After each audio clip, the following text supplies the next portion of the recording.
I'd like you to start talking a little bit about this project, the genesis of it, how you got here, and of course also what it means for an artist who was trained in a fairly conventional brand of landscape painting in the American South in the 70s and 80s to all of a sudden find himself in this palatial environment. What that, how that feels. But also, for somebody also who's not known to be a painter, right? Your painting's on the side of a boat.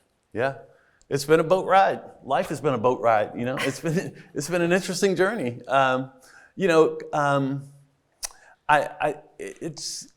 If someone had asked me 5 years ago if I would be seeing my paintings on a boat in Venice, I would have thought they were crazy. But so I have a lot of people to thank for that. I mean, Antoine's one of those people that's been, really great in helping kind of encourage me and push me on. But I think, I've had an interesting time with Venice. I've been here a lot, and often though just coming to visit and see other people's work, but having this opportunity to think about my work being here was was an interesting thing for me. So I got a chance to look at it differently. Right. And I started looking at it from the standpoint of just observing like the architecture of this place, and the construction of it and the layers of time. You can feel the layers of time in this building. The floors kind of slope here and there, and the walls, the kind of this, and then you see all these arches. Right. And that was the thing that kind of hooked me, was the arch, as it's all over this city, And so I thought, I'll just take that and see where that goes. And so that kind of took me on this journey of thinking about the arc in terms of architecture. Right. I mean, the arch in terms of architecture, but then looking at an arch and seeing that that's also kind of what we use to measure like time, like we talk about the arc of time. And then that ended up connecting to the circle. So this piece here became, something that began to be much more about the metaphysical aspects of time and space as opposed to architecture. Right. And so I have that kind of just, so I've kind of rowed the boat through this little thing. So yeah.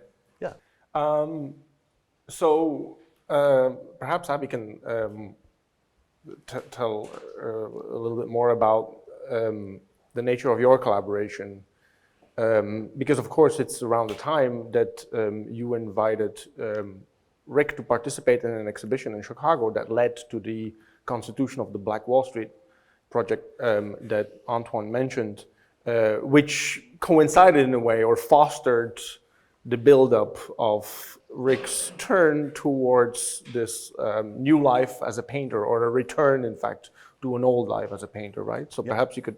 Yeah, Abby, you weren't really thinking of me as a painter when you contacted me. Well, I didn't know, yes, I definitely didn't know that you were painting, but I do know after we've spent 7 years together, we've spent a lot of time together in the last 7 years. You're always I know you to always be making art when you're supposed to be listening to a conversation and drawing. And then we go and let's share notes, and Rick's notes are a drawing. But I think that makes more sense to me now. I think, and maybe we'll talk about this a little bit, is you process information through drawing, even when we're talking about things that are not about conventional kinds of art making. So yeah, I invited Rick in 2018 to be part of a project that I organized in Chicago. And I reached him on a street in Athens. And I asked him if he would be interested in coming to Chicago to be part of a project. And he said, I've been thinking about Chicago because I've been invited by the city of Tulsa to make a project for to commemorate the 100th anniversary of the Tulsa Race Massacre, which happened to be the same year that we were making a project to celebrate the 40th anniversary of the MacArthur Fellows Program. And he said, I'd like to think about the relationship of Chicago to Tulsa in terms of people, but also, the arc of history that connects those two places. Maybe we can make it a drinking game every time somebody says arch in this conversation. You have to take a drink of water. Okay, good. Yeah, okay. But I should say that project was about entrepreneurship and thinking about the relationship of African Americans to the production and loss of wealth. And I mean, it's about all sorts of things and the ups and downs of neighborhoods and how Black wealth is built and lost or stolen. And that project, during that project, as we were talking more and more about entrepreneurship, Rick said, I got this call from Antoine Sargent. And he said, and I hope this is okay to share this anecdote, that you had been a painter and Yes. decided to not be a painter, in part because you felt a level of discomfort about selling work that was about the work that you were doing in a community. But maybe you want to say why that shifted. Yeah, actually, yeah. That's a good point. When I was trained as a traditional landscape painter, but that didn't sit well with me because I was interested in kind of what was happening around the communities that I came from, and so I rebelled as a landscape painter. I'd start doing figurative, didactic, political-oriented paintings, and I had a kind of a discomfort about the idea of where that work would sit within the art world. And so, I mean, I didn't, because when I was in my 20s, what? To date, Can I tell my story? Well, Okay. just to date, we're talking here about the early 80s. Yeah, the 80s. Yeah. Okay. I mean, it's important for people to know where we are in the arc of Time. your personal I'll development. drink. Thank you. That's a good. Okay, so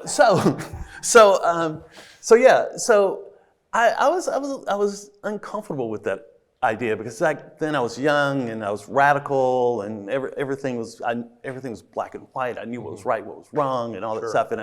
And I just didn't want my stuff like around these art world people. I didn't see any value in it, and.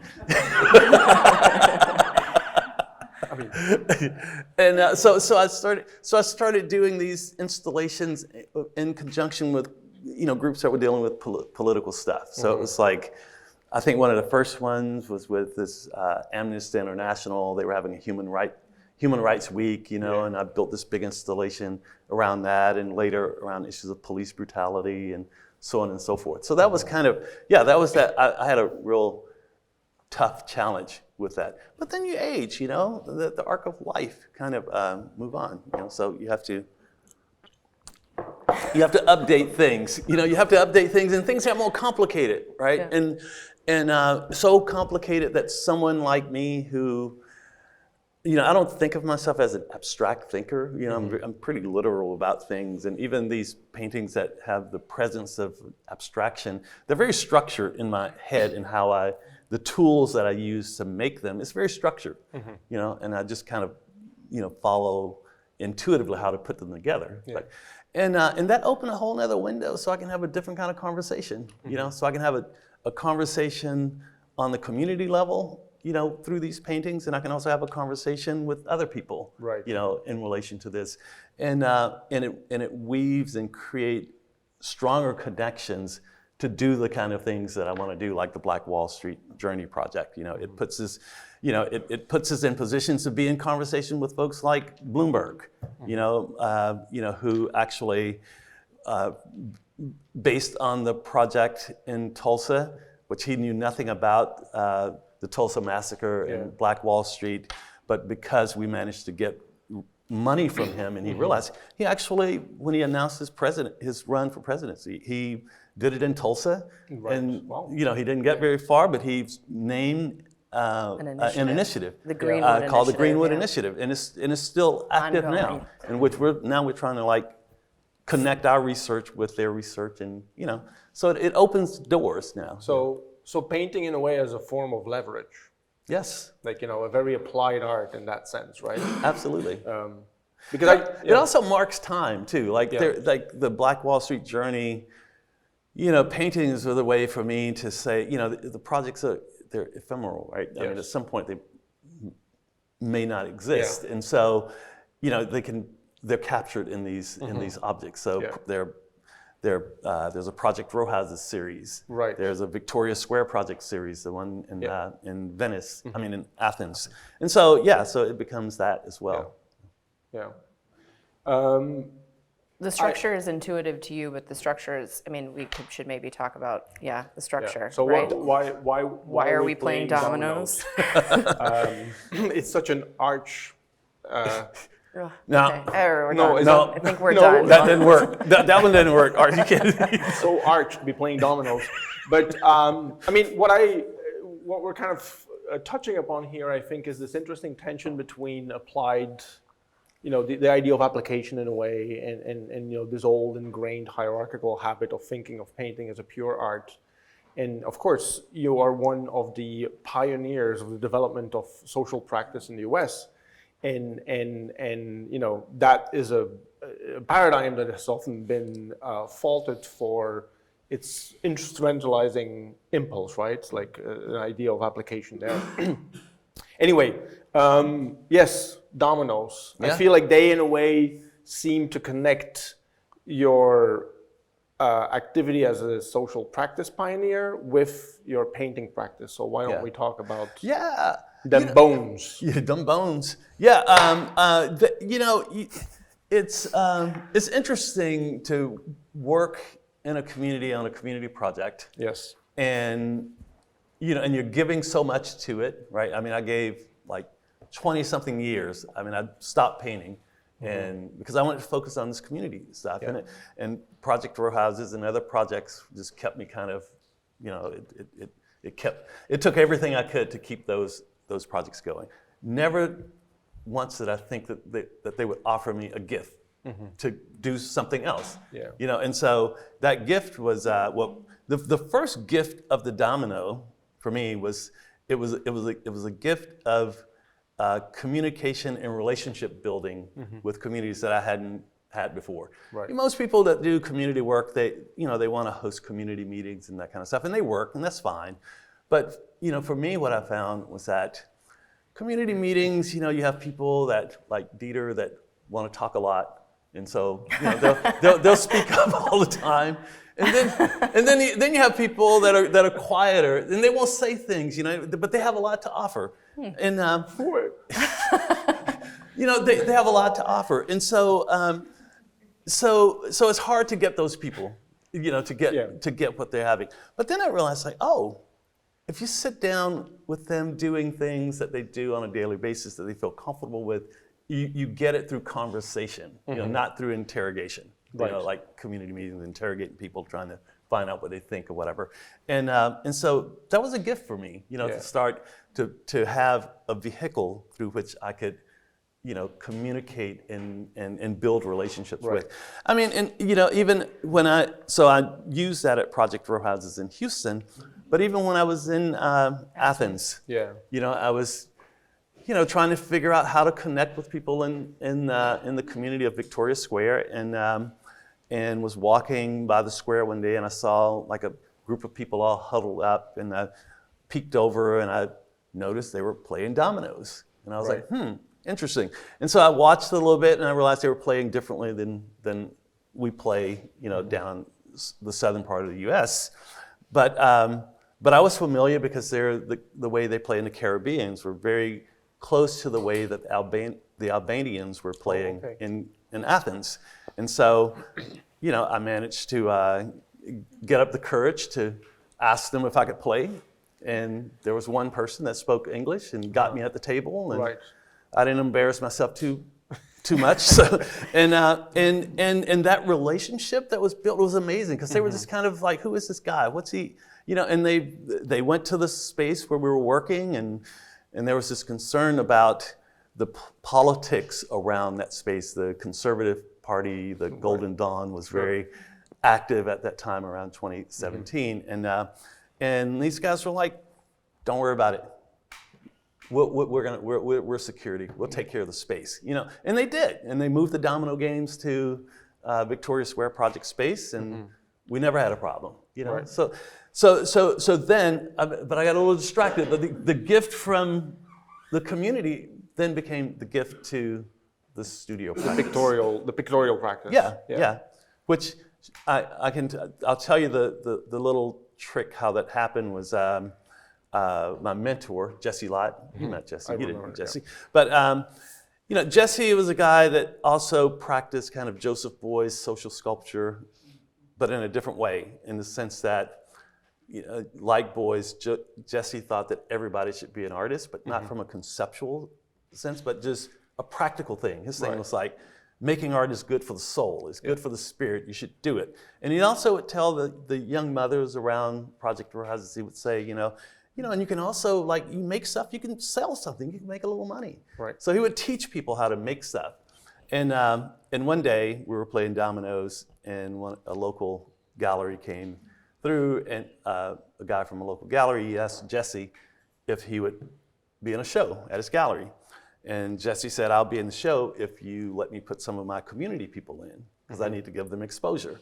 And the guy said, well, you can do that. I'll let you do that if you get Rick to be in the show. Right. And so I was like, wait a minute, wait. You know, because I wasn't making anything at that time. It wasn't, it wasn't a part of my thinking. And then this gift just kind of came up. For years playing dominoes, I was fascinated with how they looked on the table. So I would take photographs of them. But this particular time, almost as a joke, I got the back of an old poster, a Mel Chen poster. Yeah. And I flipped it over, and we played a game on the poster, and I traced it instead of photographing it. Yeah. And I did it about 3 or 4 times. And kind of as a joke, I slid it to him. I said, there's your piece. And Mr. Jesse looked at it, he flipped it over a few times, and he said, okay, sign it. And so I signed it, and I was like, oh wow, that's interesting. And I'm a bit compulsive, so then I got intrigued, and I just kept like, I'm drawing these things. Then all of a sudden you start taking form and shape, and it was like, and even looking kind of like maps, which was something I was really interested in, because doing community work, dealing with gentrification and all that stuff, having to understand land use and infrastructure maps and all that stuff. So and then it just took off, and it became this kind of stuff. Yeah. So but you also walk. I mean, Rick is a walker. Yep. People don't know this. Maybe don't know this about you. But when Rick first came to Chicago, he was staying downtown, and we live in Hyde Park, and I said, I'll come pick you up. You're downtown. It's like 6 miles away, 8 miles away, and he was like, no, I'll walk. And then one day he said, I went this morning to Northwestern. And I said, oh, how'd you get there? Did you take the train? He said, no, I walked. He walked from Hyde Park to Evanston. And I don't know if it's like, 22 miles. So I think, it's also, there's something about the form that they take in that they meander, which is appealing to you in that way as well. Yeah. Absolutely. And actually when I'm making the drawings, if I'm doing drawings or making the paintings, it's about wandering. Yeah. And that's how the compositions come about. They're imaginary domino games, but they're also just kind of the rhythm of walking and exploring and maneuvering around. So that's. Did you know that meandering is the etymology of meandering is it's a river from ancient Greek mythology. It's present-day Turkey.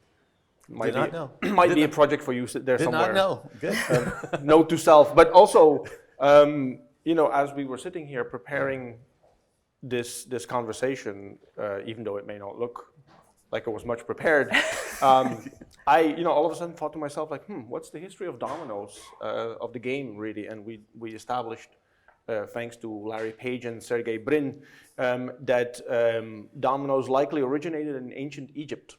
But that the first kind of formalization of dominoes as a game happened in... I don't know about formalization. The first mention of it in print is from the 12th is from Song Dynasty China. Song Dynasty China. And of course, this would lead to speculate that Venice may have been a gateway for the arrival of dominoes in the European cultural sphere. And sure enough, it appears that the etymology of domino is Venetian. Yeah. So there is your next Venice biennial project. We have much more work to do here in Venice. Sorry, not done. But yes, I mean, the domino stone is the building block of these images. And as you walk through the exhibition, which contains 15, 20 paintings, you'll see this shape kind of snake around the paintings. But I'm, you mentioned in the painting that's in this space, which is easy to talk about, for us also has this very kind of solar vibe, right? Mm-hmm. and I mean, Abby just co-curated the U.S. Pavilion, and you've all seen it. You have all experienced the triumph of Jeffrey Gibson's work in the Giardini, which is just an orgy of color. Mm-hmm. And your work likewise is very colorful and uplifting in a way. And I'm kind of interested also in the relationship that this work has to the idea of ornament and ornamentation and decor and which ornament is a notion with a somewhat compromised history in the canonical Western art tradition. And why do you like? Well, the issue around the color though, and that was actually, I kind of, what was it? There's a great quote from there's a line from a Bob Dylan song, always on the outside of whatever side there was. Right. And I've always kind of found myself kind of, pushing on the outside and staying, kind of close to stuff. So like in terms of formalism, and color from a formal standpoint, I mean, there's a certain level of it that I studied early on, but I was rejecting so much the idea of color and its relationship to beauty and the relationship of beauty to deception, that kind of stuff, and how, you can, it's, so I was always, kind of a little, I kind of pushed back on that. Mm-hmm. And so even when my color palette comes from, like a very indirect way. I mean, I don't have I don't use a formal approach to color.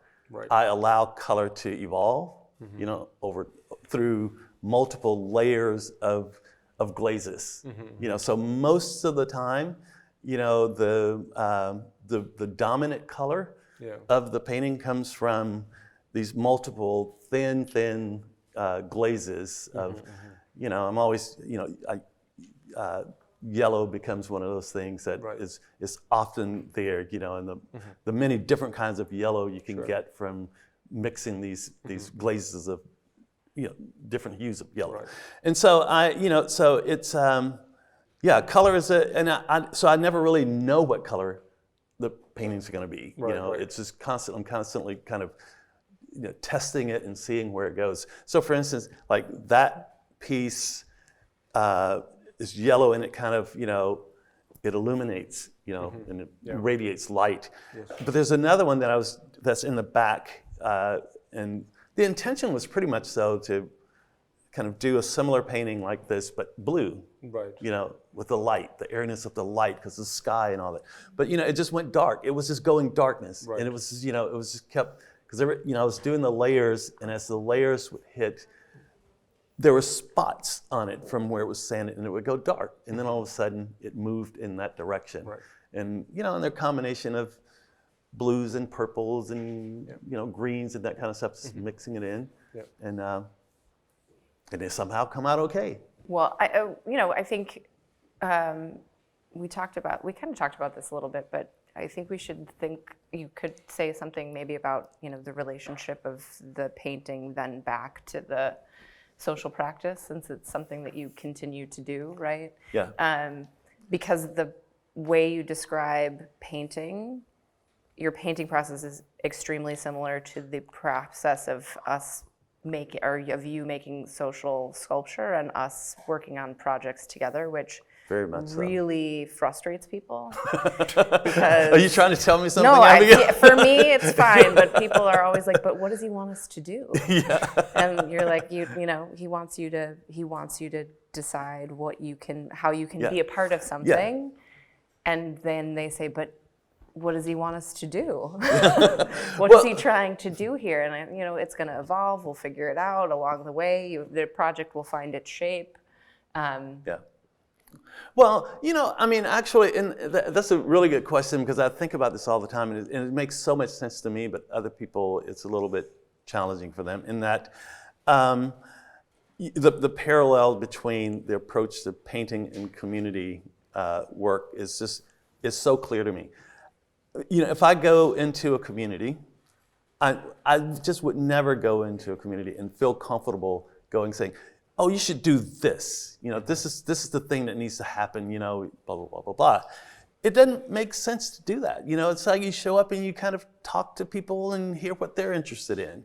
You know, like, what are you interested in, and then try to, you know, attach some, you know, creative engagement to what they're interested in. You know, and you go from there. Or what they need. Yeah. Similarly with the paintings, you know, I mean, just, you know, not having a predetermined idea of what the painting should be, but just, you know, making a first step, introducing myself to the canvas and putting that first, you know, bit of color or collage on it, and then saying, okay, standing back and saying, what do you want to, where do you want to go from here? You know, and just kind of moving in that way.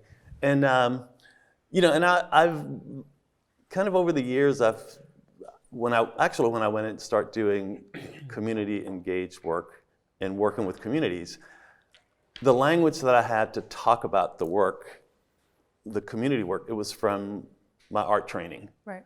You know, so I would talk about form and, you know, the content of the projects and all this stuff. You know, and it didn't make a lot of sense to community folks. But then when I come back and I start painting, I do the same thing there. You know, I mean, I think of these canvases when I start, they're like real estate. You know, they're real estate that has to be developed. Right. You know, and you know, and you start developing, and you just go. You make the painting to a certain point, and because I'm interested in how things happen over time, you know, I can make these paintings up to a point where they're really nice paintings, you know, and have a kind of a more finished look about them. But I'm not interested in that, and I go back and I, you know, sand them and it's almost like disinvestment in community, where things go from being, you know, refined to less, and then I get to come back and gentrify it, you know, kind of stuff, you know. So it's like, you know, so it's just this constant movement of. There's one painting over there that has a cappuccino bar.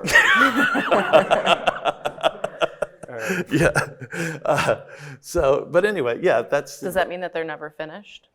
Actually, I was having a conversation with someone today about how, you know, I think they can be finished, but they can also, you know, keep going. You know, they can go from that painting could very easily. I could go back and work on that painting, you know, again and destroy it. I mean, it'll just be completely screwed up. But you know what? I'll be just as happy to keep painting on it until I bring it back to, you know, a form that really, you know, makes sense again. And so it's like, they just kind of move. Anyone who's interested in learning more about the consonances between the social experiment of your community practice and the formal experiment of your painting practice is invited to acquire this book. I'm not sure if Rick will sign it today. I will, if you need. But for now, I think we'll conclude our talk at this point.